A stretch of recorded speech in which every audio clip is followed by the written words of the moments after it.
शांति सागर जी महाराज की, आचार्य गुरुदेव श्री धर्म भूषण जी महाराज की, आचार्य श्री सम्यक भूषण जी महाराज की, आचार्य श्री धर्म भूषण जी महाराज की जय। मुनि संघ की जय। जयकारा गुरुदेव का।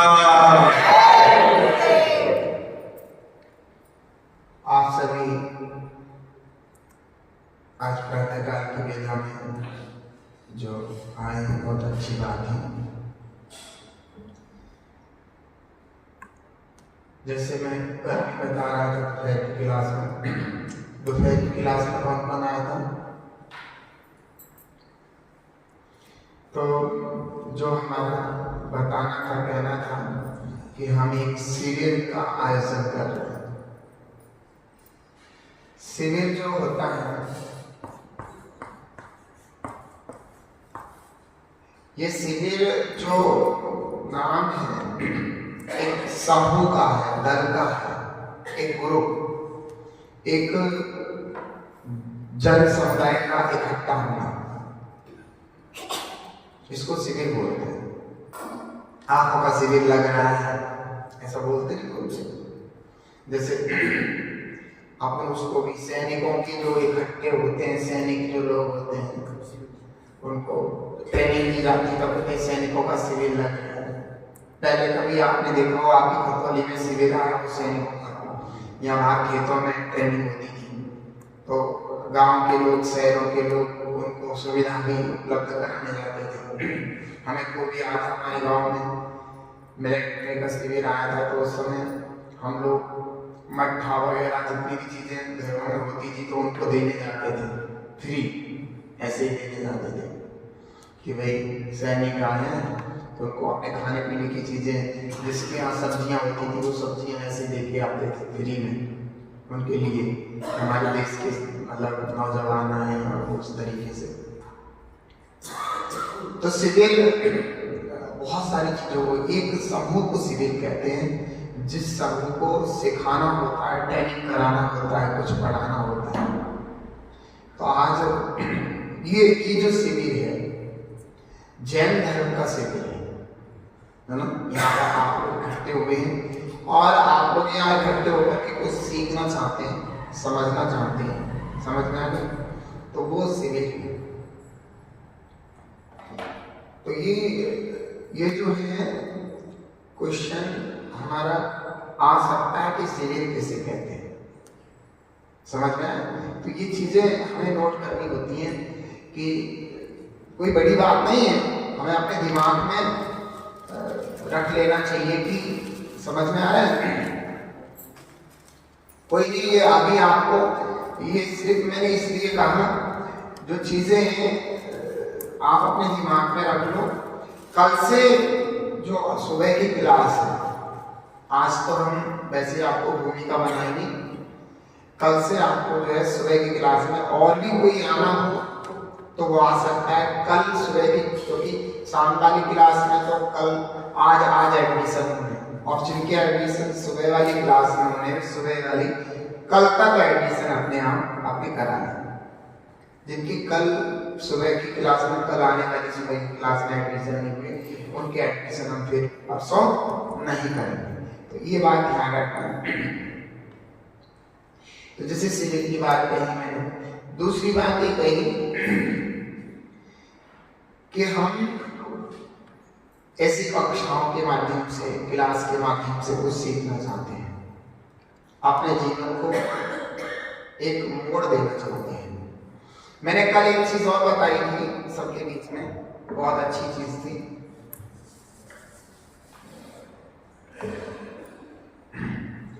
वो चीज थी कि जैसे हम वृद्ध बात जो कर रहे थे, वृद्ध की बात, तो एक तो होता है वयस्य वृद्ध, वय माने शरीर की आयु, और एक होता है वय के वृद्ध के ज्ञान से वृद्ध, और एक होता है 40 से वृद्ध।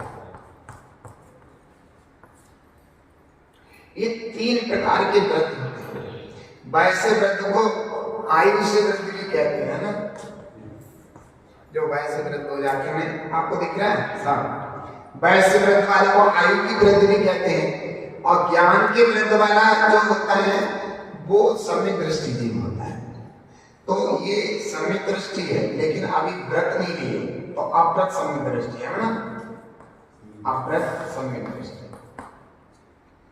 और जो 40 से वृद्ध होता है वो दो प्रकार के होते हैं कि देशव्रती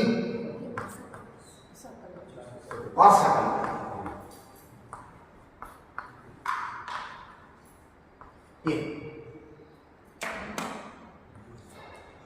अब ये हम ये देखते हैं कि वैसे वृद्ध भी होते हैं लोग। हाँ, एक चीज कल मैं बताना भूल गया कि आगम में हमारे शास्त्रों में ऐसा लिखा है मुनिराजों के लिए जो मूलाचार है, भगवती आराधना है, मूलाचार प्रदीप है, मरणकंडिका है, इस तरीके के ग्रंथों में ऐसा लिखा है कि जो मुनिराज होते हैं ना उनको वृद्धों का साथ करना चाहिए। क्या करना चाहिए? जो युवा मुनिराज है ना उन्हें वृद्धों के साथ रहना चाहिए। समझ में आया? किसके साथ रहना चाहिए? वृद्धों के साथ। ये वाले वृद्ध की बात हो तो बिल्कुल नहीं चलेगी, ये वाले वृद्ध की नहीं चलेगी। अब कोई मुनिराज 25 साल के युवा है और कोई दूसरे मुनिराज ज्ञान से ये चारित्र वालों को ज्ञान भी लेना है, सम्यक दर्शन ज्ञान चारित्र, मिथ्या दृष्टि कोई नहीं है इनमें, कोई मिथ्या दृष्टि की बात नहीं कर रहा हूँ। ऐसा है देशव्रती भी मिथ्या दृष्टि हो सकते हैं, देशव्रत धारण कर रखे लेकिन वो सम्यक तो नहीं हुआ। महाव्रती भी मिथ्या दृष्टि हो सकते हैं, महाव्रत धारण कर रखे, लेकिन यहाँ हम बात नहीं कर रहे हैं। यहाँ पर हम सिर्फ सम्यक दृष्टि मुनिराज की बात कर रहे हैं। अपर सम्यक दृष्टि, देशप्रति भी सम्यक दृष्टि और महाव्रती भी सम्यक दृष्टि, यहाँ सम्यक दृष्टि की बात कर रहे हैं। ठीक है, बात समझ में आ रही है आपको? और ये हमने यहाँ अलग कर दिया है ना। तो मैं आपसे कहता हूं उनसे कहा जो युवा मुनिराज है 25 साल के, उनसे कहा कि आप वृद्धों के साथ रहिए। क्या कहा? वृद्धों के साथ रहिए। और कोई मुनिराज 40 से बहुत अच्छी हाई क्वालिटी में 15 साल के वृद्ध हैं, तो इनको इनके साथ रहना चाहिए। नहीं समझ में आया? बात समझ में आ रही? 25 साल के युवा मुनिराज को वैसे वृद्ध के साथ रहना चाहिए, 15 साल के चारित्र वृद्ध के साथ रहना चाहिए। बात समझ में आ रही? ये वृद्ध है, इन मुनिराज से वृद्ध, क्योंकि ये नवीन मुनिराज है, अभी इनके अंदर लड़कपन है। समझ में आ गया कैसा है? लेकिन 40 से वृद्ध मुनिराज के 15 साल में भी लड़कपन, चाहे वो 8 साल कुछ समय हो, तो ये भी वृद्ध। अगर ये चारित्र का अच्छा हाई क्वालिटी का है तो 25 साल के मुनिराज को 8 साल के मुनिराज के 8 साल तो समय के मुनिराज के साथ रहना चाहिए। आपको पता है 8 साल उस समय अंतर्बोधवाद केवल ज्ञान हो सकता है, पता आपको? 8 साल कुछ समय मैं तो भी योग्य होंगे मुनिराज बनने की, मुनिराज बनने की योग्य होंगे। 8 साल कुछ समय का, समझ में क्या? असंख्या समय नहीं कहा, उस समय कहा। तो वे तो क्या बनने को? मुनिराज बनने के योग्य होंगे। पहले वो मुनि दीक्षा लेंगे, और मुनि दीक्षा लेके अंतर्मूर्त अपने स्वरूप में भी जाने के लिए चाहिए, सीढ़ी चढ़ेंगे। समझना? क्योंकि छठे गुणस्थान से लेकर 13वें गुणस्थान तक का भी जो पूरा चैप्टर है वो भी अंतर्मुख का है। पूरा टोटल गुणित करें इस बंटू वाला, वो भी अंतर्मुख का है। और बताओ छठे गुणस्थान से लेकर सिद्ध बनने तक का जो चैप्टर है वो भी अंतर्मुख का है, अंतर्मुख का ही मात्र है। क्योंकि सारे गुणस्थान अंतर्मुख अंतर्मुख अंतर्मुख, और अंतर्मुख कितने प्रकार के होते हैं? असंख्यात समय के होते हैं।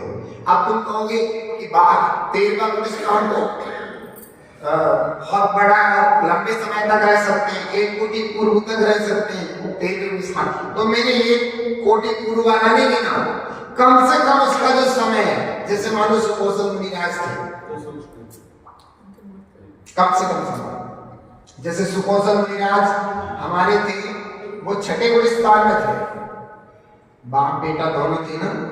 जब वो शेरनी माँ, समझ में आया, वो शेरनी जो थी, माँ शेरनी बनी थी, वो उनको भक्षण करने के लिए जैसे ही आगे बढ़ी तो सुपोषण मुनिराज पर हमला उन्होंने किया। तो जो हमला बोला, आपको मैं बताऊं, जैसे ही उसने यहाँ से लेकर के पूरा नाखून से पूरे शरीर को फाड़ दिया था, तुम्हारा जो हैदर का हार्ट वो बाहर निकल आया था, पेट की हमें बाहर निकल आई थी, समझ में आ गया। इस तरीके की कंडीशन थी, यानी कि शरीर में और ताकत नहीं थी जीने की, समझ में आ गया। ऐसे खड़े खड़े पूरा फाड़ दिया शरीर का। तो उस समय वे छठे गुलिस्तान में थे जब उन्होंने शेरनी को देखा आते हुए हमला करने के लिए, ठीक है। और जैसी शेरनी को देखा और उन्होंने तुरंत देखा कि ये भूखी शेरनी दहाड़ करके आ रही है, छोड़ेगी नहीं। तो दोनों मुनिराज ध्यान में चले गए थे और शेरनी ने फाड़ा उससे पहले वे ध्यान में चले गए, समझ में आया उन्हें से। आपको पता है उन्हें कोई दिक्कत नहीं हुई, सुपोषण मुनिराज को पीड़ा वेदना नहीं हुई। पता है क्यों? क्या कारण था? ध्यान में चले गए थे तो क्या कारण था आपको पता है? आपको ये भी पता है कि अगर मुनिराज छठे गुलिस्तान में और किसी तरीके की वेदना या पीड़ा, काटा पीड़ा जाएगा तो फिर ना रोको, ज्ञान का उपयोग की बात है, समझ में ना होगी ना। आपको पता है छठे गुलिस्तान में मुनिराज को 8 ध्यान के 4 भेद होते हैं। कौन कौन से?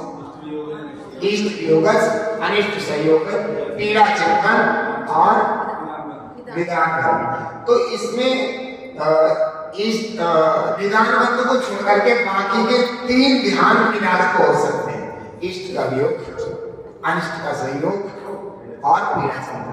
इष्ट का वियोग, कोई अपनी गुरु की समाधि हो जाए तो मुनिराज को दुख हो सकता है कि हमारे गुरुदेव चले गए, हमें हमेशा डर रखते थे हमारे चारित्र में, उसमें कि तुम ध्यान रखो, तुम समय पर स्वाध्याय नहीं करते, ऐसे करो ऐसे।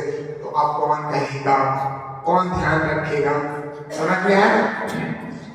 वैसे भी एक कहावत है समाज में, अपना मारे तो अपनी, एक कहावत है ना, ऐसा सुना ना आपने कि अपना मरे तो अपने ही रुके, दूसरे तो आपके घर आ गए, आपके यहाँ आपकी अम्मा चली गई या आपकी घरवाली चली गई, तो मान लो आपको पीड़ा है, लेकिन बगल वाला कहीं और आसपास का आएगा तो थोड़ा सा ढीला कर लेगा, और एक तुम्हारे यहाँ ऐसे काम करेगा मुंह ढीला करके, और घर पे जाके इसकी खुशी आ रही है तो खूब बढ़िया से खुश होगा। लेकिन वहीं तुम्हारे यहाँ खुशी आए और तुम्हारी पत्नी चली गई या माँ चली गई तो तुम्हारे चेहरे पर खुशी नहीं आएगी, अपने मरे तो अपने ही होगा, एक कहावत है ना। तो ऐसे उन मुनिराज के जो गुरु थे या उन मुनिराज के कोई ऐसे शिष्य, समझ में आ रहा है, उन मुनिराज के कोई ऐसे शिष्य जो बहुत ज्यादा धर्म की प्रार्थना करने वाले थे, युवा थे, मजबूत थे, अपने गुरु के साथ रहते थे और कभी भी कोई बात विवाद वाली चीजें, गुरु से ज्यादा ज्ञान रखते थे। हो सकता है शिष्य को गुरु से ज्यादा ज्ञान हो, तो बात विवाद वाली कोई स्थिति आती थी तो तुरंत वो गुरु कहते थे बेटा करो हले से, तो सामने वाले विवादी को ऐसे कर देते थे बिल्कुल मामला खराब उसका, समझ में आ गया।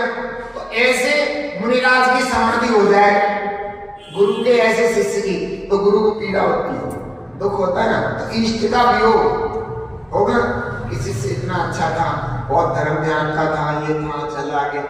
अब तीसरा हो गया वो अनिष्ट का संयोग कैसे हो सकता है? किसी गलत शिष्य को दीक्षा दे दी, आपको पता है कैसे दे दी? एक आचार्य भगवान ने, कोई चोर था, चोर, तो वो आके बैठ गया। अब उसको देख करके कुछ ऐसा लगा, उसका मन हुआ, उन्होंने कहा मैं दीक्षा चाहिए और चोर को दीक्षा दे दी। ठीक है, अब चोर मदिराज में, अब वो रात होते ही उसके खुजली पड़ी हाथ में, क्योंकि वो चोरी करता था। अब उसके हाथों में खुजली बची, कैसे करूं? अब मुनि बन गया, तो इसकी पीछे उसके पास, इसका कमंडल इसके पास, समझ गए?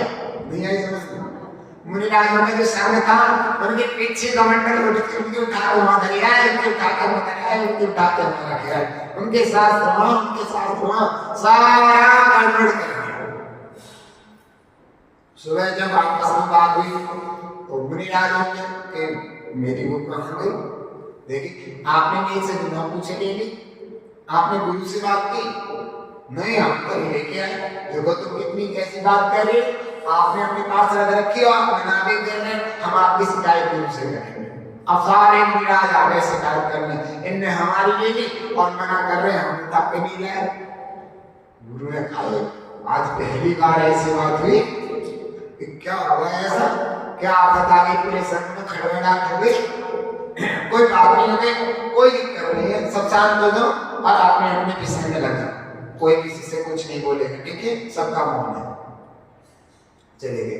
अब रात को फिर कोई कहानी, उन्होंने कहा रात को देखेंगे, रात को सोई नहीं, बिल्कुल अच्छे से देखते रहे, और उन्होंने वो कोई इसके पीछे उसके इसके उसके साथ, उन्होंने कहा देख रहे सोए बुलाए, हाँ भाई ठीक हो, तुम्हारा क्या व्यापार था? गुरुदेव चोरी का था। समझ में आ गया? तो आदतें जो पड़ जाती हैं बड़ी मुश्किल से छूटती है, समझ में आ गया? तो ऐसे ही मैं क्या बता रहा था आपको, अनिष्ट संयोग, ऐसे शिष्यों का संयोग हो जाना तो मन में बड़ा दुख होता है, या और ऐसे शिष्यों अप्रभावना का कारण बन जाए धर्म की, अप्रभावना कर दे धर्म की, जिन धर्म की अप्रभावना कर दे तो तब भी दुख होता है मुनिराज को, आचार्य भगवान को, तो वो हो गया अनिष्ट का संयोग। तो इसमें भी विकल्प होता है। एक पीड़ा लगी, मतलब छठे पुरस्कार पर मुनिराज आए और चलते उनके टांग टूट गए, तो उसमें जो पीड़ा होगी तो उसका भी वेदना हो सकती है, और वेदना में कह सकते हैं मुझे बहुत पीड़ा है, पैर में दिक्कत हो रही, समझ में? ऐसा भी हो सकता है। तो ये तीन चीजें छठे पुरस्कार के मुनिराज को हो सकती है, और वे छठे पुरस्कार प्रति पूज्य मुनिराज है, समझ में आ गया? ये चीजें होते हुए अब निदान जनित नहीं होगा, वो कभी आगामी काल में सांसारिक भोग विलास की इच्छा नहीं करेंगे, ये नहीं होगा, उन्हें नहीं चाहिए, उन्हें तो अपनी आत्मा का कल्याण करना है, समझ में आ गया? ये बात रही। तो मैंने आपसे ये कहना चाहता हूँ कि जो वो मुनिराज थे, सुकौशल मुनिराज, तो छठे पुरस्कार में जब तक थे तब तक तो उनको पीड़ा होना चाहिए थी, लेकिन जैसे ही शेरनी आकर के उनको छपट्टा मारती है, उससे पहले वो कहाँ चले जाते हैं? साधने में चले जाते हैं। कहाँ चले जाते हैं? और सातवें पुरस्कार पर जाने के बाद उपयोग अपने आत्मचिंतन में इतनी गहराई से चला जाता है कि उपयोग शरीर संबंधी पीड़ा आदि पर कोई समझो उन्हें कोई प्रभाव नहीं पड़ता। तो हम अगर अपने हिसाब से कहें तो उन पर उसर हुआ ही नहीं, उनकी तरफ से देखा जाए, उनको जरा सा भी वेदना का समझ में आ रहा है? नहीं है समझ, कोई शारीरिक वेदना नहीं थी, पूरा शरीर फट गया, जे फेफड़े बाहर आ गए, दिल बाहर हट निकल के आ गया, मतलब बाहर आ गई शरीर में, ये सब ये खींच के बाहर आ गया, शरीर में कुछ बचा नहीं था। इतना होने के बाद भी उनको पीड़ा नहीं थी, क्योंकि उन्होंने अपने उपयोग को अपने आप सर्वोच्च कर दिया। इसलिए ये चले गए थे ध्यान में। और फटाफट उन्होंने कौन सी सीढ़ी लगाई? छपक सीढ़ी लगाई।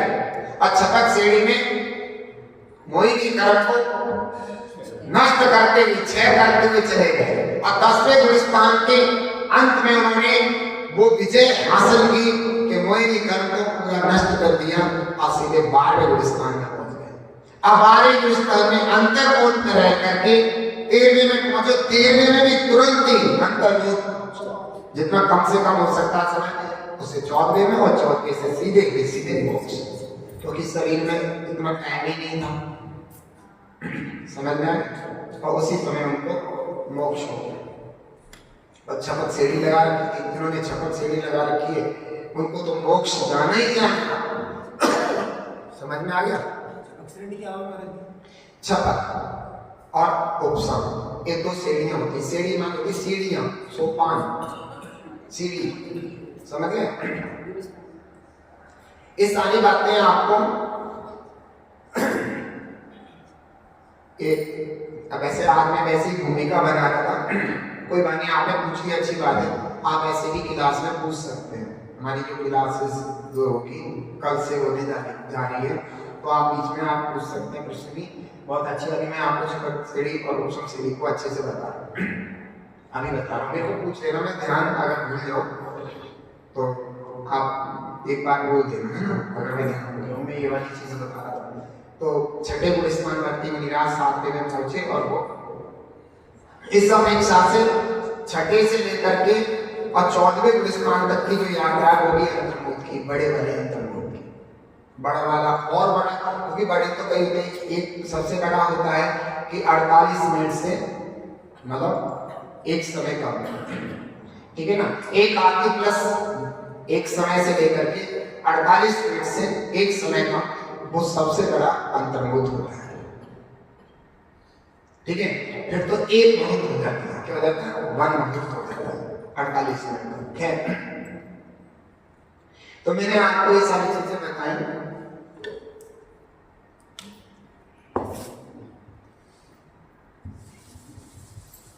हाँ, अब आपका क्वेश्चन था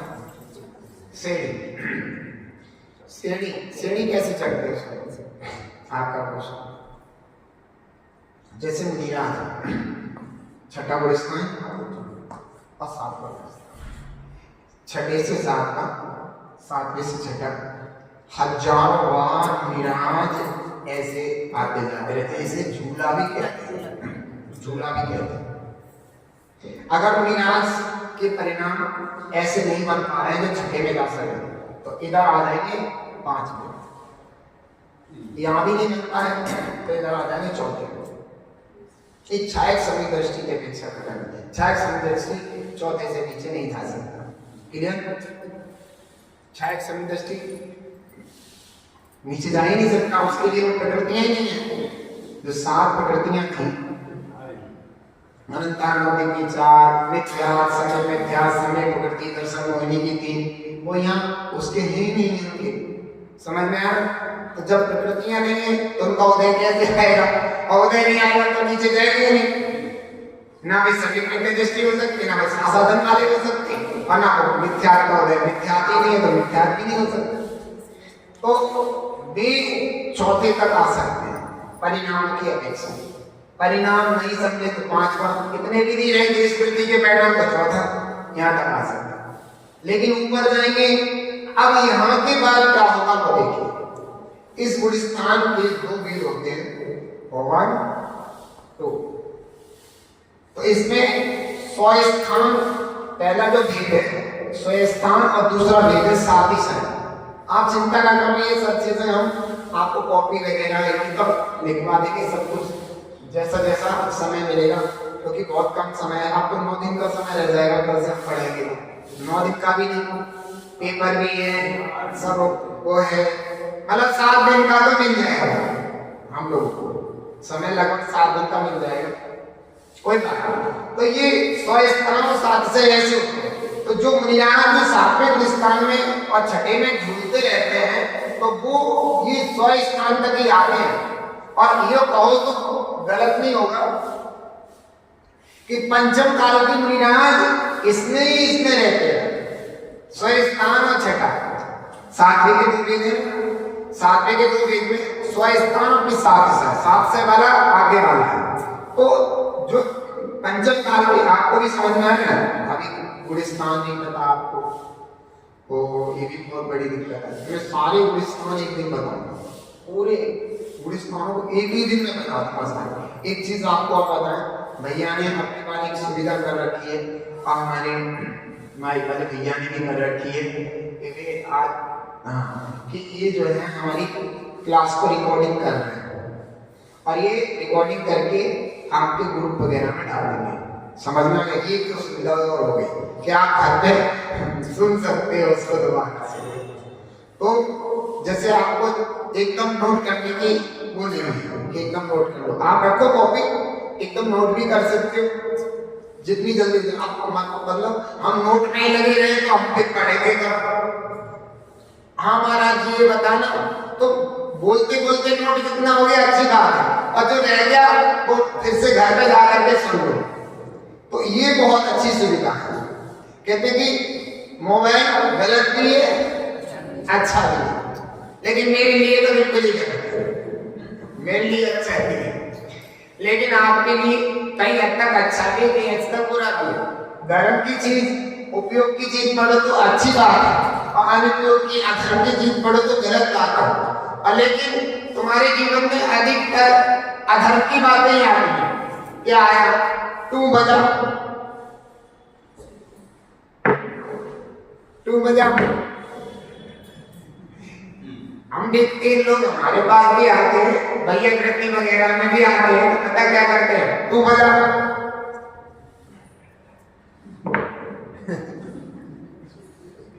इतनी बार तो पीछे भी नहीं उठाता, इतनी बार भी जो है मौका उठाता।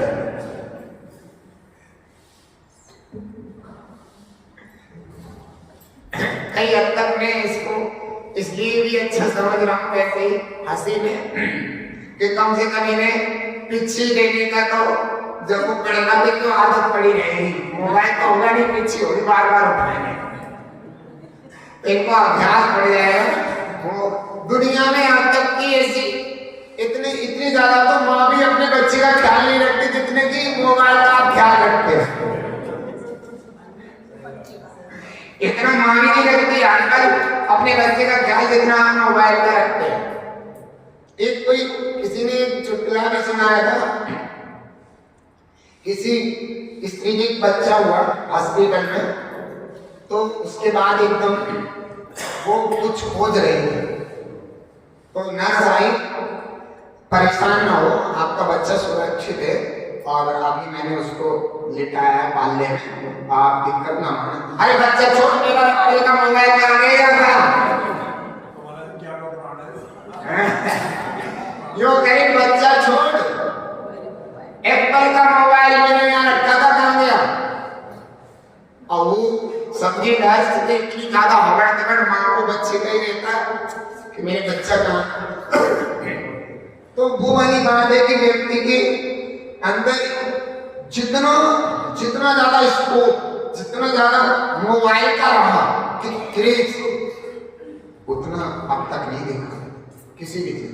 आपको पहनने की, ओढ़ने की, खाने की, पीने की, अगर कहा जाए ना, अब जो जैसे पत्नी से पति पूछे भाई तुमने ये काम बहुत अच्छा किया, आप बताओ क्या चाहो, तो वो साड़ी और देखने के लिए देने की। अब की बार जो नया वो आया ना एप्पल का अपडेट वर्जन, वो लाके दो मुझे। नहीं, आप भी खुद देखो, आपके घर के मामले हैं, आप भी हैं, बच्चे हैं, उन्हें पूछो मोबाइल दिलाओ। पहनने ओढ़ने शरीर के कपड़े, पहले कपड़े में कितना शौक रहता था बच्चों को, बिल्कुल नहीं। मोबाइल दे दो, कपड़े यही चला दूंगा 2 साल तक, 2 साल तक वही कपड़े चला देंगे, लेकिन मोबाइल दे दो, बढ़िया बात। ये इतना ज्यादा विलेज हो गया, कितनी मतलब गिर गए हैं, कितनी स्थिति खराब हो गई है। और मोबाइल में जो मोबाइल को सबसे ज्यादा मांगते हैं ना, मोबाइल चाहिए, वो कोई अच्छे के लिए नहीं मांगते, भी ध्यान रखना। जिनको मोबाइल का क्रेज होता है, वे सोच रहे हो कि वे अच्छे के लिए क्रेज नहीं होता। अगर अच्छे के लिए हो तो शास्त्र मांगे कि मुझे अपनी बात प्रवचन सार ही चाहिए, और अगर प्रवचन सार नहीं आया तो 2 दिन तक वो भोजन नहीं करूंगा, ऐसा कोई मतलब है ना?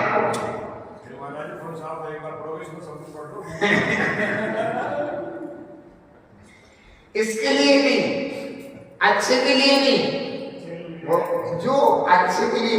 तो इसका मतलब हो गया हम कितने हीन वृत्ति होते चले जा रहे हैं, हमारी हीन वृत्ति कितनी हो गई।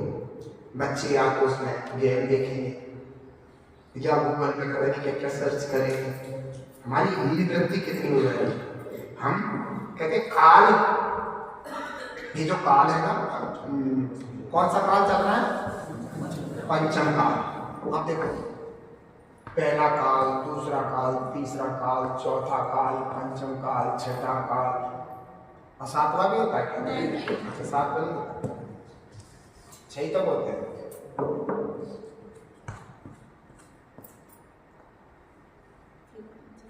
6 काल। आप देखिए, प्रथम काल में सूक्ष्म काल था।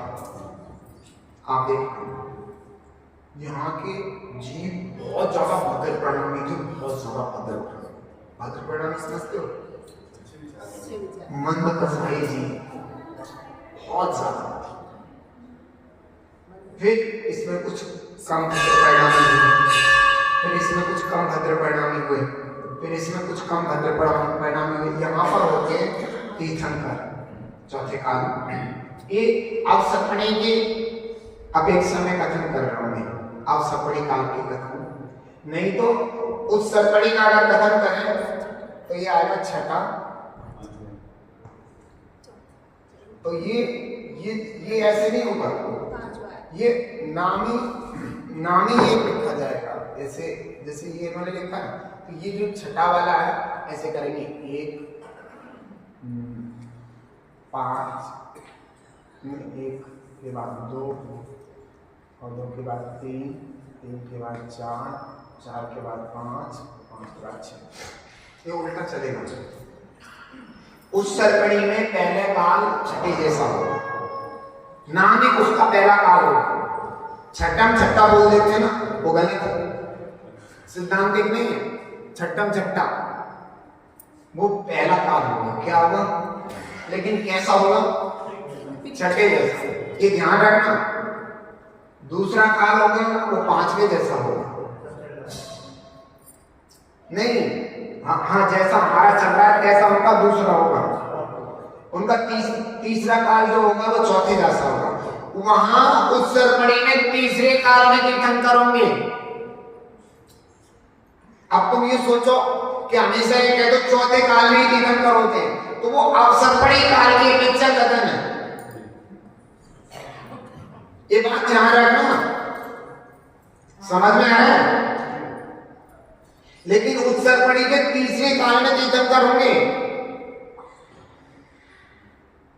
अब बात रही विदेह क्षेत्र की, अगर बात करें हम तो विदेह क्षेत्र में कौन से नंबर का काल होता है? तो इसका मतलब 3 भी होते होंगे तभी तो चौथा। किसी के एक लड़का है तो कौन से नंबर का है बताओ? किसी के एक लड़का है, कौन से नंबर का है वो? हैं? पहले नंबर का।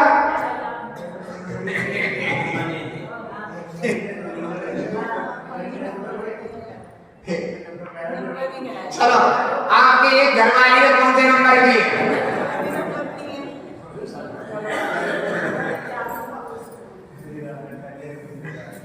समझ में आ रहा है? तो विदेह क्षेत्र में काल का तो परिवर्तन ही नहीं होता, लेकिन कैसा होता है? चौथे जैसा। अवसरपड़ी का चौथे जैसा और उत्सरपड़ी के तीसरे जैसा। आप समझ में आ गया? अवसरपड़ी के चौथे जैसा और उत्सरपड़ी के तीसरे जैसा होता है, जिसमें जो विदेह क्षेत्र का काल जो होता है मतलब विदेह क्षेत्र में ऐसे कोई परिवर्तन नहीं होता है, सदा ही ऐसा रहता है। तो चौथा कैसे कहते हैं? चौथे जैसा होता है, लेकिन कह सकते हो अवसरपड़ी की अपेक्षा चौथा कह दो तो उसमें कोई दिक्कत नहीं है। क्यों? क्योंकि चौथे जैसा होता है तो चौथा कहने में अभिप्राय का संबंध रखता है कि हम क्या बोलना चाहते हैं। बहुत सारी चीजें अभिप्राय से भी सिद्ध होती है, समझ में आए। अभिप्राय हमारा ये था कि जैसे चौथा काल होता है वैसी व्यवस्थाएं होती है, इसलिए हमने चौथा कह दिया। अगर चौथा कह दिया तो उस सरपड़ी में जो लोग होंगे, उस सरपड़ी काल में जो लोग होंगे, तो वे क्या कहेंगे, तीसरे जैसा। क्या कहेंगे कि विदेश क्षेत्र में कौन सा काल होता है, तो तीसरा। वे तीसरा कहेंगे तो उनके तीसरे काल से तीर्थंकर हो रहे, वे तीसरा कहेंगे, कहेंगे नहीं कहेंगे। हम कह रहे हैं चौथा, क्योंकि हमारे असर पड़ी में चौथे काल में तीर्थंकर हुए, हम चौथा कह रहे हैं। अब वे क्या कहेंगे, कहेंगे तो गड़बड़ हो गई, नहीं हो गई। लेकिन कहने में कोई दिक्कत नहीं, अपेक्षा का संबंध है। चौथा होता है जैसा हमारे यहाँ चौथा हुआ था वैसा होना रहता है, सदा चौथा। और ये भी कहते हैं कि विदेश क्षेत्र में सदा ही चौथा काल रहता है, जो सदा रहता है चौथे जैसा रहता है। एक ही अभिप्राय समझना चाहिए वो कहना क्या चाहते हैं। क्यों भाई, कभी कभी ऐसा होता है कि अभिप्राय से चीज सिद्ध होती है। अब मैं बोल रहा हूँ, ज्ञान का क्षोभ व्यक्ति में जितना होता है वो उतनी ही बता सकता है, उतना ही बोल सकता है। कभी कभी मैं आचार हो जाता हूँ, मतलब बोलने में कुछ का कुछ बोल सकता हूँ। मेरे अभिप्राय में तो कुछ है, लेकिन वो शब्दों में कुछ निकल गया। ऐसा होता है जैसे हम छठे को सातवां कह रहे हैं, बोलते बोलते और कह रहे हैं देखो ये जो ये लिखा है, ये जो सातवां गुणस्थान है, अब मैं बताने जा रहा हूं सातवां, मैंने ध्यान दिया नहीं, चिन्ह करके लगा दिया। तो इस सातवें गुणस्थान के दो वेद होते हैं, स्वस्थान और सातिशय। तो आप मेरी बात समझ गए, क्योंकि ये महाराज जी ने गलती से ध्यान नहीं दिया, छठवे में लगा दिया। लगाना कहा था। तो कभी कभी अभिप्राय से भी कोई चीज समझी जाती है कि उनका अभिप्राय क्या था, वो गलती से या क्या सकते महाराज जी वो छठे से सात में टकर दो निशान को आपने गलती से छठे में लगा दिया, और ना भी बोलो तो समझ जाओ हम महाराज जी सही कह रहे हैं, इसके सातवां ही बोल रहे हैं और लगा दिया छठे में। होता है ना, होता। तो ये चीजें भी ध्यान देना चाहिए। वो चीज उस व्यक्ति की अपेक्षा बिल्कुल सही है। अब जैसे एक चीज और होती है कि हमारे जैन धर्म में जो भी बात कही जाती है वो किसी ना किसी अपेक्षा से कही जाती है। जितने भी ज्ञानी जीव हैं, कोई भी बात कहते हैं वो अपेक्षाकृत कहते हैं, समझ में हो। और अपेक्षा मैंने आपको बताऊं, ये भी चीजें हम आपकी बात बहुत सारा मेरे पास मैटर है, अनेकांत, शादवाद, ये चीजें एकदम समझ में नहीं आती। इन चीजों को भी समझेंगे, अगर बीच में हमें याद आ गया तो मैं समझाए बिना रहूंगा नहीं। लेकिन आज तो सिर्फ भूमिका थी, मैं आपको बता रहा था कि कैसे कैसे करना है। लेकिन ये अनेकांत, शादवाद और ये सब चीजें बहुत अच्छे से समझाएंगे। और आप पता है अनेकांत शादवाद हमारे जैन धर्म का प्राण है, समझ में आ रहा है। अनेकांत प्राण नहीं है, लेकिन शादवाद प्राण है, क्योंकि सारी वस्तु अनेक धर्मों से युक्त होती है, ये तो है ही, लेकिन समझने की शैली जो है वो जैन धर्म में है। देखो नॉन जैन होते हैं ना, नॉन जैन, तो नॉन जैन देखो मैं बताऊं, नॉन जैन इस डस्टर को, उनके पास कभी डस्टर नहीं होता, नॉन जैन के पास नहीं होता। हम जैनियों के पास ही डस्टर होता है, नॉन जैन के पास नहीं होता, नहीं था। अब उन्हें पता है कि डस्टर लकड़ी भी है, डस्टर फॉर्म भी है, डस्टर हथियार भी है, पता है ना, पता है ना। तो एक ही डस्टर में कितने धर्म हैं, स्वभाव। एक हथियार का भी स्वभाव है, इसका फेंक के किसी के सर में मारे गोली कर देंगे, और इसका फॉर्म का भी स्वभाव बदला है, और ये मिटाने के काम भी करता है। ये लकड़ी भी है, अगर कहीं सर्दी पड़े तेज और कुछ ना हो तो इसकी लकड़ी को जला करके सेक सकते हैं ना। तो इतने सारे धर्म ये उन्हें नहीं पता था, नॉन जैनों को नहीं पता था, नहीं पता क्या? ये लकड़ी भी है। तो वे भी मानते हैं कि वस्तु में अनेक धर्म है, मानते हैं, लेकिन उसको समझने का तरीका लगाते भी हैं, ऐसे भी करते हैं, कोशिश भी करते हैं, लेकिन उनके यहाँ वस्तु को समझने का तरीका ठीक नहीं, क्योंकि उनके पास क्या नहीं है? स्याद ऐसे ही आते ही स्यादवाद नहीं, स्याद प्लस वाद।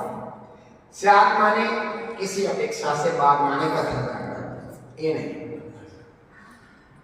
हर व्यक्ति वो करते ऐसे ही हैं, लेकिन वस्तु में वो ऐसे लगा नहीं पाते, और ना उन्हें स्यादवाद शब्द का कुछ ख्याल है। तो ये चीज हमारे जैन धर्म के प्राण है।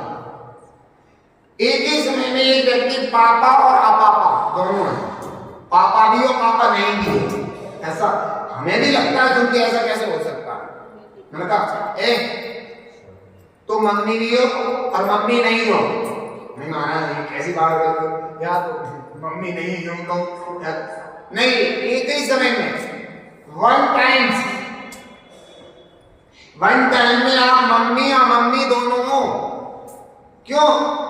अपने बेटे की अपेक्षा, बेटी की अपेक्षा मम्मी हो, और बाकी सबकी अपेक्षा अमम्मी हो। अगर मैंने सर्वथा तुमसे कह दिया मम्मी, तो तुम अपने पति की भी मम्मी हो जाओगे ना? अपने ससुर की भी मम्मी, सास की भी मम्मी, सबके मम्मी हो जाओगे। समझ में आ गया? तो तुम सर्वथा मम्मी नहीं हो। अपेक्षा, अपने बेटे की अपेक्षा आप मम्मी हो और बाकी की अपेक्षा अमम्मी हो। एक ही समय में मम्मी अमम्मी हो ना, लेकिन एक समय में एक ही बात कही जाएगी, या तो मम्मी कही जाएगी या अमम्मी कही जाएगी। अगर मम्मी कही जाएगी तो अमम्मी वाला चैप्टर गौण होगा। ये सब बातें हम बताने वाले हैं आपको। अगर मम्मी कही जाएगी तो अमम्मी वाला चैप्टर गौण होगा, और जब अमम्मी कहा जाएगा तो मम्मी वाला चैप्टर गौण होगा। गौण माने छिपा हुआ होगा, खत्म नहीं है, उसका कथन नहीं चल रहा है। तो हमने कहा देखो वो मम्मी बैठी है, अब देखो आप तो कभी भी तो कहते हैं बेटे जब तो मम्मी को बुला के लाइए, तो स्यादवाद चल रहा है उसमें। तो अपेक्षा तेरी मम्मी ऐसे कहते हैं ना, जब मम्मी को बुला के लाइए, अब वो आ रहा तो मैं पूछू आपकी मम्मी है? ये तो आपकी एज की लग रही भाई, मेरी भी इसकी मम्मी है, लेकिन बोलते ये मम्मी को बुला के लाइए, ऐसा करते ना। तो अपेक्षाकृत संबंध, ये सब चीजें हाँ बहुत अच्छे से। हमारा टाइम भी हो गया कल, ठीक। ये भी ध्यान रखें, सुबह की क्लास जब चलेगी हमारी 5:30 से, तो आप 5:30 से पहले यहाँ पर आ जाएं, गेट बिल्कुल बंद हो जाएंगे। ये भी और जो लोग आएंगे वही पढ़ सकते हैं, और जिनके एडमिशन नहीं हो पाए, जो आना चाहते क्लास में, उनसे आप बोल देना कि भाई कल की क्लास में ही एडमिशन हो सकते हैं, उसके बाद आपके एडमिशन नहीं होंगे। फिर तो हम सीधा पढ़ाना। तो मैंने वैसे ही भूमिका बनाई थी। एक तो सही बात नहीं होती है, ये बेटा आप उसमें पूछ लेना शाम के सर का समाधान है, क्योंकि हम दोपहर को भी आपको ऐसे नहीं बोल सकता। मेरा मन रहता है ये क्लास में ही आपको मैं पढ़ा रहा हूँ, और ये जो क्लास में भी क्वेश्चन कर सकते हो कल जैसे कर लेना, आप टाइम नहीं रहा। तो जिनको जैसे ये वाले जैसे काउंटर है, ये वाले कोई क्वेश्चंस हैं, तो आप कर सकते हो। तो 3:30 कितने बजे का शाम का? आपको 6:30 से 7:15 तक हमारी जिज्ञासा है आचरण के समाधान, उसके बाद आपकी आचरण। तो आप कोई भी क्वेश्चन जैसे दोपहर में रह जाते हैं तो उसमें पूछ सकते हो, तो उसमें मैं आपको जवाब दे सकता हूँ, और भी कुछ हो, क्योंकि जितना लाभ लिया जाए उतना काम है। कि समय का कोई भरोसा नहीं है, जिनका हमारा किसी का भी किसकी क्या डोज टूट जाए, किसी का कुछ भरोसा नहीं। सांसों की टूटी माला अपने हुए बढ़ाए, जिन देव के वचन का पहले क्या है।